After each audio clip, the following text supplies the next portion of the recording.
Textile માર્કેટના વેપારીઓ સાથે 39 લાખથી વધુની ઠગાઈ કરનાર ઠગ વેપારીની પોલીસે ધરપકડ કરી છે. પ્રાપ્ત માહિતી અનુસાર અમદાવાદમાંથી સારોલી પોલીસે આરોપી જયદીપ સોનીને ઝડપી પાડ્યો. આરોપીએ સારોલીની કુબરજી ટેક્સટાઇલ માર્કેટના વેપારીઓ પાસેથી દલાલ મારફતે 39 લાખથી વધુની કિંમતની કુર્તી અને સાડીનો માલ ખરીદ્યો હતો. શરૂઆતમાં વિશ્વાસ જીતવા અને નિયમિત પેમેન્ટ કરીને વેપારીઓનો ભરોસો મેળવ્યો હતો, પરંતુ ત્યારબાદ મોટી માત્રામાં માલ મંગાવીને પેમેન્ટ આપવાથી ઇનકાર કરીને ઠગાઈ આચરી.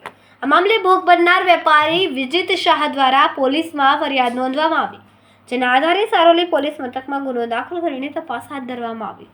તપાસ દરમિયાન પોલીસે મુખ્ય આરોપી જયદીપ સોનીને ઝડપી પાડ્યો, ત્યારે કાપડ દલાલ તોલરામ ગુરુણાની હાલ પોલીસે પકડતી ફરાર છે.